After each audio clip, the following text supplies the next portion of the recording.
បាទសួស្តីនេះយើងនាំមកមើលពោតដែលយើងប្រកាសថ្មីអានេះគឺ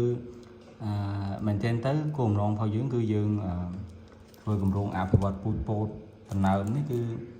ចុងក្រោយសម្រាប់ផលចុងក្រោយចង់បានពូជកូនប្រកាសប៉ុន្តែនៅក្នុងដំណាក់កាលបច្ចុប្បន្ននេះក៏យើងកំពុងតែតេស្តកូនប្រកាសមួយចំនួនហើយ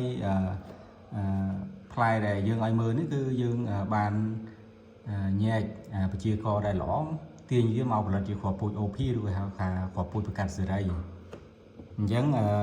គុណសម្បត្តិឬក៏លក្ខណៈពិសេសរបស់ពូជពោតនេះគឺវាមានសែនកំណត់លក្ខណៈល្អមួយចំនួនគឺ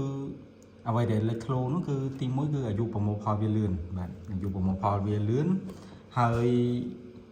ផ្លែផលវាគឺត្រង់ជួរស្អាតដែលយើងសង្កេតឃើញអានេះគុណសម្បត្តិផលពូជនឹងតែម្ដងពូជ OP ឬក៏ប្រកាសសេរីអញ្ចឹងគឺត្រង់ជួរស្អាតមែនទែន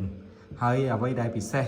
បន្ថែមលើនេះទៅទៀតគឺពណ៌របស់វាចម្រុះបាទដែលយើងឃើញអញ្ចឹងពណ៌ចម្រុះដោយសារតែលក្ខណៈពិសេសរបស់វាពណ៌ចម្រុះនេះហើយគឺ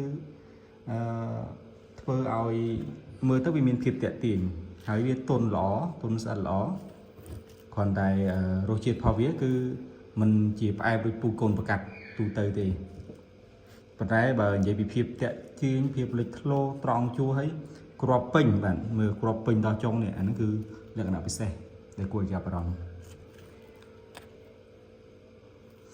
អញ្ចឹងនៅក្នុងដំណាក់កាលដែលយើងព្យាយាមអភិវឌ្ឍពូជកូនប្រកាសចុងក្រោយកំឡុងពេលនេះយើងថានឹងបញ្ចេញពូជcolor បែបនេះដែលមានពណ៌ចម្រុះបែបនេះគឺមុនដើម្បីសាកអញ្ចឹងពូជនេះយើងអាចហៅវាថាអមលៀង color ដោយសារតែយើងធ្វើការប្រកាសនៅជាស្ថានពជាភូមិស្ពឺហើយទីតាំងស្ថិតនៅឃុំអមលៀងហើយដោយសារតែពណ៌របស់វាចម្រុះស្អាតបែបនេះក៏យើងភ្ជាប់ពាក្យ color សម្រាប់ទៅលើពណ៌